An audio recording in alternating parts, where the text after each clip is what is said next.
آیت نمبر ہے 111۔ آیت نمبر ہے 111۔ بسم اللہ الرحمن الرحیم۔ الحمد للہ رب العالمین والصلاة والسلام علی سید الانبیاء والمرسلین وعلی آلہ واصحابہ اجمعین۔ اما بعد فاعوذ باللہ من الشیطان الرجیم۔ بسم اللہ الرحمن الرحیم۔ وَإِنَّ كُلًّا لَمَّا لَيُوَفِّيَنَّهُمْ رَبُّكَ أَعْمَالَهُمْ إِنَّهُ بِمَا يَعْمَلُونَ خَبِيرٌ فَاسْتَقِمْ كَمَا أُمِرْتَ وَمَنْ تَابَ مَعَكَ وَلَا تَطْغَوْا إِنَّهُ بِمَا تَعْمَلُونَ بَصِيرٌ وَلَا تَرْكَنُوا إِلَى الَّذِينَ ظَلَمُوا فَتَمَسَّكُمُ النَّارُ وَمَا لَكُم مِّن دُونِ اللَّهِ مِنْ أَوْلِيَاءَ ثُمَّ لَا تُنصَرُونَ۔ صدق اللہ مولانا العظیم۔ سورہ ہود میں قرآن کریم نے تفصیل کے ساتھ پہلی قوموں کا تذکرہ کیا اور جن گناہوں کی وجہ سے ان پر اللہ کا عذاب آیا، اللہ کی پکڑ آئی، قرآن کریم نے تفصیل کے ساتھ ان کا ذکر کیا۔ قرآن کریم نے سیدنا نوح علیہ السلام ان کی قوم کا تذکرہ، اور اس کے بعد حضرت ہود اور ان کی قوم عاد کا ذکر کیا، پھر حضرت صالح علیہ السلام اور ان کی قوم سمود کا ذکر کیا، سیدنا ابراہیم خلیل اللہ علیہ السلام اور ان کی اہلیہ کا تذکرہ کرنے کے بعد حضرت لوط علیہ السلام اور ان کی قوم کا ذکر کیا، حضرت شعیب علیہ السلام اور ان کی قوم، اور پھر سیدنا موسیٰ کلیم اللہ علیہ السلام اور ان کے بعد فرعون کا تذکرہ کر کے پوری ایک تفصیلی داستان ہمارے سامنے رکھ کر اس آیت میں پھر اس کا خلاصہ بیان کیا۔ اس آیت میں کیا فرمایا؟ اس لیے یہ جو آیت ہے یہ پورے 8-10 رکوعوں کا خلاصہ اور نتیجہ ایک بحث ہے۔ اس آیت میں کیا فرمایا؟ فرمایا وَإِنَّ كُلًّا لَمَّا لَيُوَفِّيَنَّهُمْ رَبُّكَ أَعْمَالَهُمْ۔ یہ جتنے لوگوں کا تذکرہ ہوا ہے یا آئندہ جتنی انسانیت پیدا ہوگی، ان میں سے ہر ایک کے عملوں کا حساب تمہارے رب نے تم سے لینا ہے۔ کچھ حساب و کتاب دنیا میں ہو جائے گا، اور اس کا بھائی 90% حصہ کہاں ہے؟ آخرت میں۔ قرآن کریم نے ان قوموں پر عذاب بھیجا، یہ دنیا کا حساب و کتاب تھا، اور حقیقی حساب و کتاب بھائی کہاں ہونا ہے؟ مرنے کے بعد۔ بعض باتیں میں آپ سے عرض کروں عام ہوتی ہیں، اگر انسان ان کی افادیت کو سمجھ جائے۔ انسان کی ایک عمومی کمزوری یہ ہے کہ جو چیز اس کے دائیں بائیں عام ہوتی ہے نا، یہ اس کی قدر سے غافل ہو جاتا ہے۔ ہمارے یہاں بھائی پینے کا پانی ہے، چونکہ ہر جگہ میسر ہے، ہمارے یہاں اس کی قدر و قیمت نہیں۔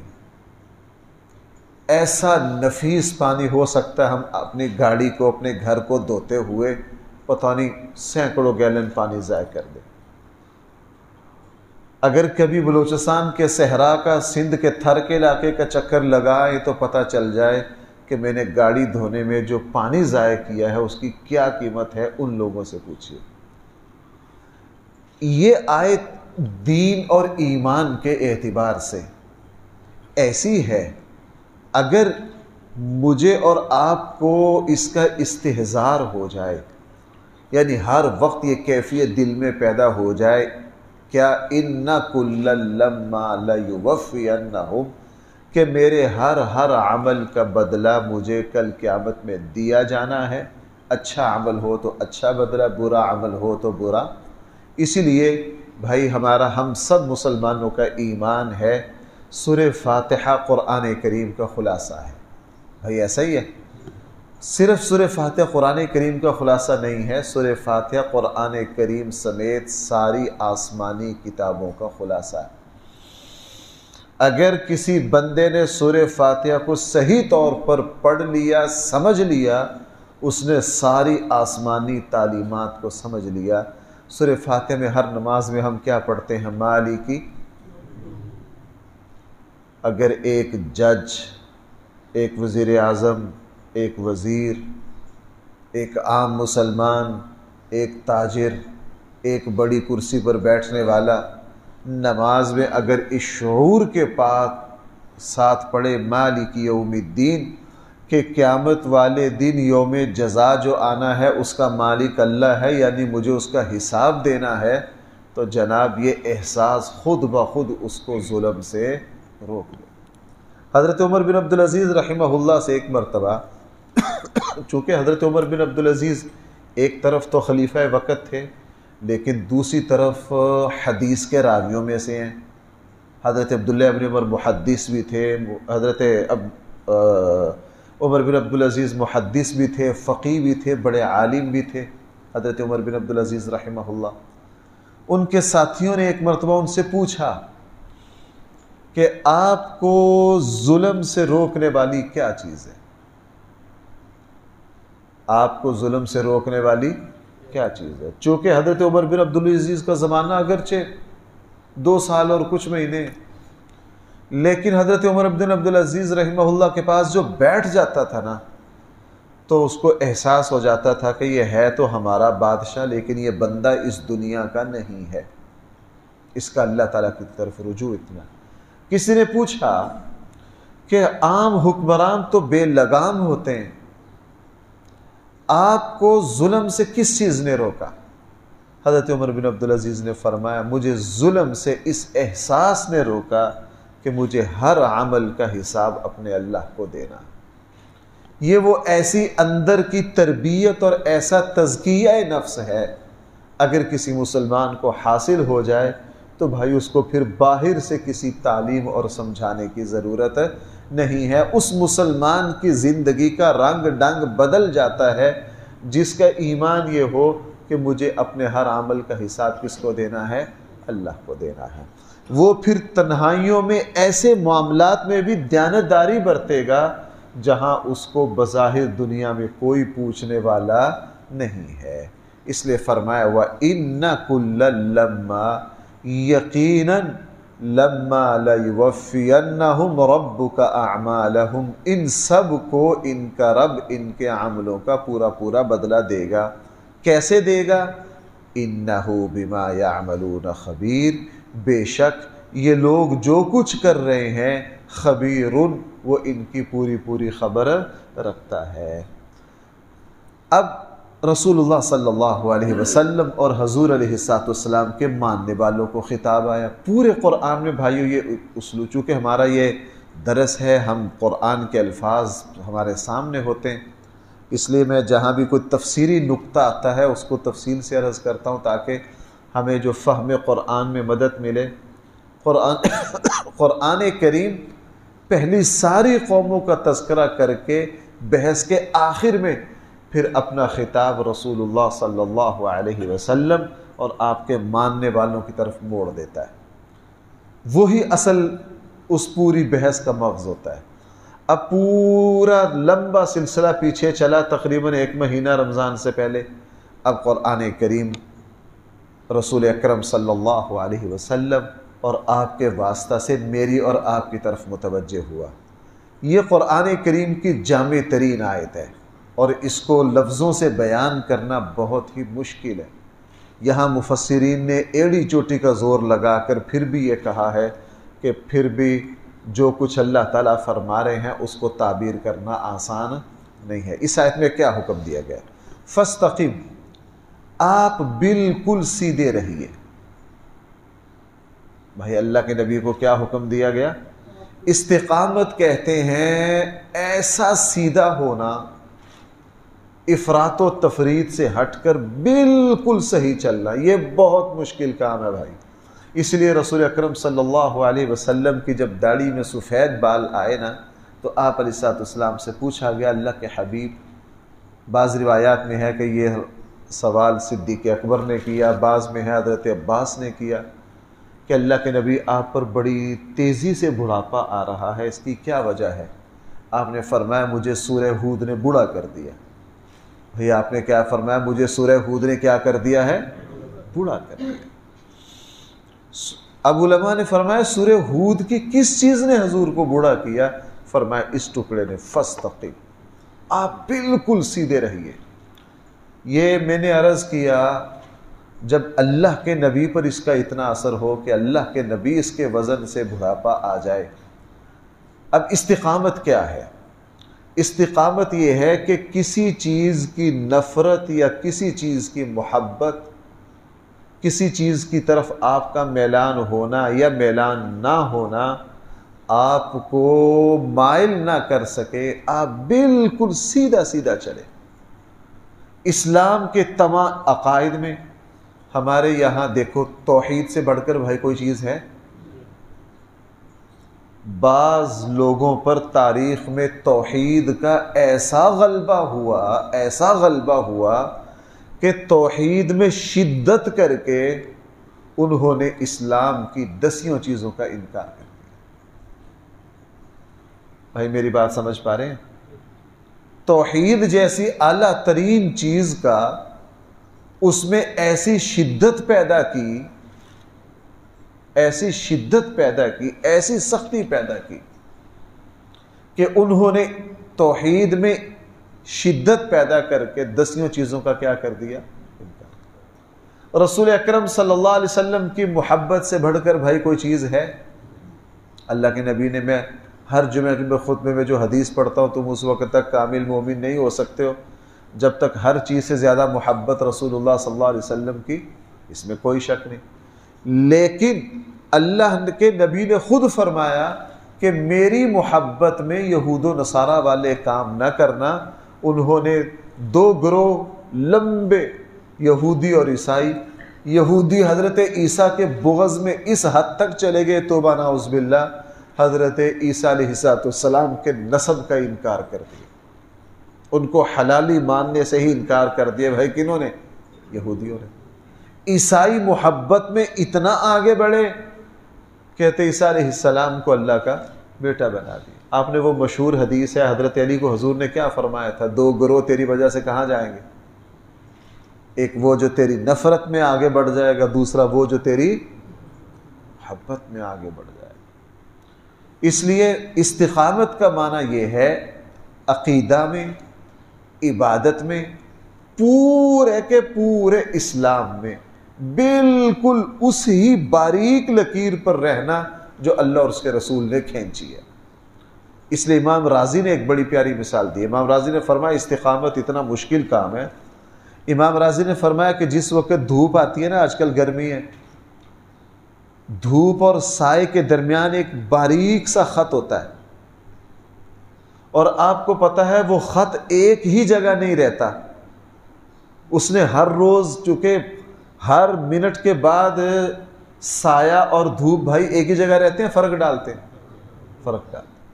اب وہ لکیر باریک سی جو دھوپ اور سائے کے درمیان ہے، اگر آپ مسلسل اس پر نظر رکھیں گے تو آپ اس لکیر کو پکڑ سکیں گے۔ آپ کی توجہ ادھر ادھر ہٹی ہے تو آپ اس خط کو پکڑ۔ فرمائے استقامت یہ ہے کہ ہر آن ہر لمحہ اس طرف متوجہ رہنا کہ مجھے اسلام کے ہر حکم کو ویسا ہی رکھنا ہے جیسا کس نے حکم دیا ہے۔ اس لیے ایک صحابی نے رسول اللہ صلی اللہ علیہ وسلم سے عرض کیا تھا، اللہ کے حبیب مجھے کو مختصر سی نصیحت کر دیجئے۔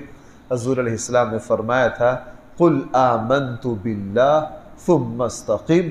جب تو یہ کہہ چکا ہے کہ میں اللہ پر ایمان لے آیا ہوں، پھر اس پر استقامت اختیار کر۔ پھر اس پر کیا کر؟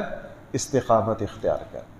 اس لیے میں یوں بھی کہہ سکتا ہوں کہ استقامت کا سادہ سا ترجمہ یوں کیا جا سکتا ہے کہ تم رسول اللہ صلی اللہ علیہ وسلم کی سنت پر پوری طرح قائم رہو۔ بھائی حضور کی سنت پر کیا رہو؟ اگر آج کا مسلمان ہر موقع پر یہ دیکھ لے کہ یہاں اللہ کے نبی کی سنت کیا ہے، استقامت خود بخود آ جائے گی۔ میں ایک مثال عرض کروں، ایسا نہیں کہ عبادت میں اتنا لگے کہ حقوق العباد کا پتہ نہ ہو، حقوق العباد میں اتنا لگے کہ نماز کا ہی پتہ نہ ہو۔ حضرت عائشہ کیا فرماتی ہیں، ہمارے آقا صلی اللہ علیہ وسلم گھر تشریف لاتے، اپنی ازواج کے ساتھ بے تکلفی سے بیٹھتے، جس طرح میاں بیوی میں بے تکلفی بات ہوتی ہے یوں باتیں کرتے، ہمارے ساتھ ہنستے کھیلتے۔ یہ بیوی کا حق ہے۔ حدیث کے الفاظ یہ ہے کہ عام لوگوں کی طرح حضور علیہ السلام ہمارے ساتھ اٹھتے بیٹھتے، ہنستے کھیلتے، بے تکلف ہو جاتے۔ یہ بیوی کا حق ہے۔ فرمایا آذان ہوتی تو ہمارے اندر سے اجنبیوں کی طرح اٹھ کر یوں لگتا ہے جیسے ہمیں جانتے نہیں، کدھر متوجہ ہو جاتے۔ یہ بیوی اور گھر کے حق کو بھی 100% مد نظر رکھا، اور جب نماز کی باری آئی تو اس وقت نماز کی طرف بھی 100% متوجہ ہوئے۔ نماز پڑھنے کے بعد سلام پھیرا ہے، دین کی کوئی اور ضرورت پیش آ گئی ہے، فوراً اس کی طرف متوجہ ہو گئے، لیکن اس کی طرف اتنے متوجہ نہیں ہوئے کہ عام لوگوں کا حق ضائع ہو جائے۔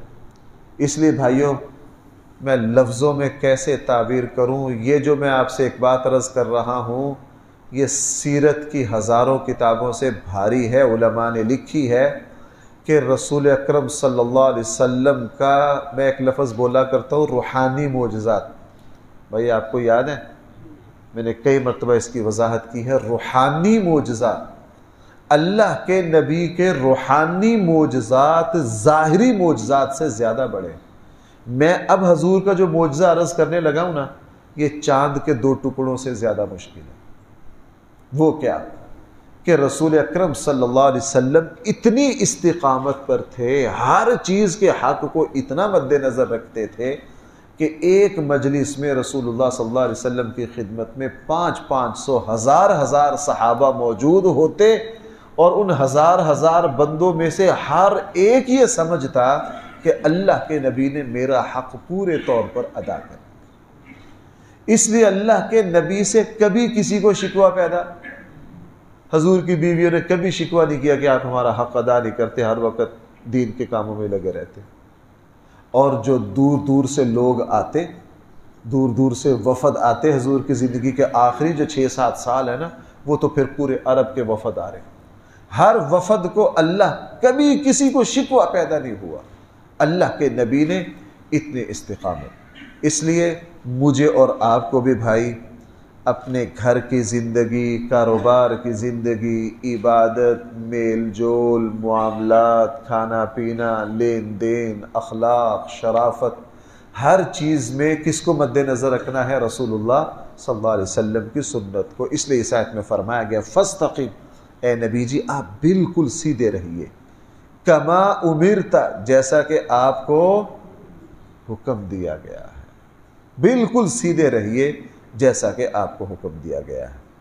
اگلی اب میری اور آپ کی باری آ گئی، وَمَن تَابَ مَعَكَ، اور وہ لوگ بھی بالکل سیدھے رہے جیسا حکم دیا گیا ہے، تَابَ مَعَكَ، جنہوں نے آپ کے ساتھ مل کر اللہ کی طرف رجوع کیا ہے۔ تابہ یتوبو، توبہ کا اصل معنی بھائی کیا ہوتا ہے؟ اللہ تعالیٰ کی طرف، وہ بھی بالکل سیدھے رہیں۔ وَلَا تَطْغَوْا، تم حد سے نہ بڑھو، تم کیا کرو؟ حد سے نہ بڑھو۔ اتنا حد سے بڑھنے سے روکا گیا۔ آپ کو پتہ رسول اللہ صلی اللہ علیہ وسلم نے جنگ کے موقع پر کیا حکم دیا؟ بھائی دشمن کے ساتھ جنگ ہو، کسی کے ہاتھ پاؤں کاٹنے کی اجازت ہے، کسی بوڑھے کو قتل کرنے کی اجازت نہیں ہے، کسی بچے کو قتل کرنے کی اجازت نہیں ہے، کسی عورت کو قتل کرنے کی اجازت ہے۔ ہمارے یہاں جب آپ دنیا کی جنگ عظیم اول اور دوم ان سب کی داستانیں پڑھ لو، دشمنی میں دنیا کہاں سے کہاں تک چلی گئی۔ دشمنی میں دنیا، انسان کے معتدل ہونے کا پتہ چلتا ہے دشمنی کے عروج کے وقت یا محبت کے عروج کے وقت۔ نبی کریم صلی اللہ علیہ وسلم نے عین جنگ میں حضرت قتادہ رضی اللہ عنہ کو جب وہ تلوار دی تو کیا فرمایا تھا؟ کسی عورت پہ نہ اٹھا۔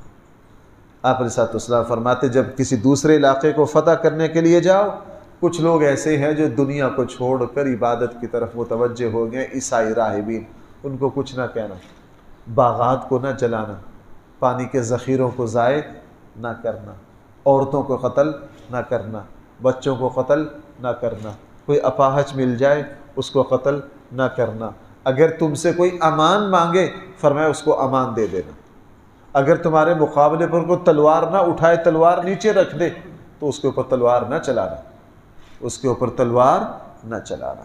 اس لیے فرمایا وَلَا تَطْغَوْا، آپ حد سے نہ بڑھیے۔ بھائی اب آگے آ جائیے، وہ تھوڑا سا مشکل ہے، چونکہ جب ہم اپنی بیماریوں کی طرف آتے ہیں، اب ہمارے یہاں کیا ہے بھائی، اس کا بھی خیال کرو۔ ہمارے یہاں لوگوں میں اعتدال نہیں ہے، جو جس چیز سے وابستہ ہے۔ میں نے ایک صاحب کو سنا، بھائی میری بات سننا، ایک صاحب کو سنا، یہی سنا اس محلے میں، اس نے کہا جتنی چاہو نماز پڑھتے رہو، کچھ نہیں ملے گا جب تک تم ذکر اللہ نہیں کرو گے۔ صحیح بات کتنے غلط طریقے سے کہی، میں نے ان کو فوراً ٹوکا اور سختی سے ٹوکا۔ میں نے کہا جی آپ نے کہا جتنی چاہو نماز پڑھتے رہو، جب تک ذکر اللہ نہیں کرو گے تربیت نہیں ہوگی۔ مجھے بتائیے نماز میں فرعون کا ذکر ہے، شیطان کا ذکر ہے، نماز میں بھائی کس کا ذکر ہے؟ بھائی نماز اول سے لے کر آخر تک کس کا تذکرہ ہے؟ ہم نماز پڑھ رہے ہیں، اس کو ذکر اللہ نہیں سمجھتے، تسبیح لے کے کونے میں بیٹھ جائیں اس کو ذکر اللہ سمجھتے ہیں۔ اس سے پتہ چلا نماز کا شعور، بھائی جتنا اونچا ذکر نماز میں ہے، نماز کے علاوہ کسی اور جگہ ہے؟ اب وہ کیا کہتے؟ وہ کہتے تھے جتنی چاہو زکوٰۃ دیتے رہو، زکوٰۃ تو مال کی گندگی ہے، اس سے برکتیں نہیں آئیں گی۔ جب تک زکوٰۃ دینے کے بعد جو پاکیزہ مال ہوگا اس کے اندر سے زکوٰۃ ادا نہیں کرو گے۔ میں نے کہا بات صحیح کہی ہے لیکن بالکل غلط طریقے سے کہی ہے۔ سب سے پہلی بات یہ کہ رسول اللہ صلی اللہ علیہ وسلم نے 3 قسمیں کھا کر کہا ہے، میں قسم کھاتا ہوں، میں قسم کھاتا ہوں جو اپنے مال میں سے زکوٰۃ دے گا اللہ تعالیٰ اس کے مال کو، بھائی حدیث ہے کہ نہیں؟ میں نے کہا خدا کے بندوں کو شرم کرو، سیدھی سیدھی بات، اللہ کے نبی کی بات کو رد کر رہے ہو، اللہ کے نبی کی بات کو رد کر رہے ہو۔ ہاں یوں کہو کہ زکوٰۃ میں بہت برکتیں ہیں، لیکن زکوٰۃ دینے کے بعد جب مال پاک ہو جائے پھر اس میں سے مزید صدقہ کرنے کی برکتیں اس سے زیادہ ہیں۔ صحیح بات کو صحیح لفظوں سے کہو۔ علماء نے فرمایا کہ زکوٰۃ جو ہے یہ اپنے مال کی کیا ہے؟ میل کچیل۔ زکوٰۃ کو دو، اس میں بڑی برکتیں، لیکن جب زکوٰۃ دے دو بھائی پیچھے والا مال کیا ہو گیا؟ پاک ہو گیا۔ اس مال میں سے جب نفلی صدقہ کرو گے تو اس کی برکتیں اور زیادہ بڑھ جائیں گی۔ صحیح بات کو صحیح طریقے سے، اس لیے مجھے اور آپ کو بھائی اپنے آپ کو افراط و تفریط سے بچانا ہے۔ وَلَا تَطْغَوْا، اور حد سے نہ بڑھو، إِنَّهُ بِمَا تَعْمَلُونَ بَصِيرٌ، بے شک جو کچھ تم کر رہے ہو اللہ تعالیٰ اسے دیکھ رہا ہے۔ اللہ تعالیٰ ہم سب کو صحیح فہم عطا فرمائے۔ الحمدللہ رب العالمین، والصلاة والسلام علی سید الانبیاء والمرسلین وعلى آلہ واصحابہ اجمعین۔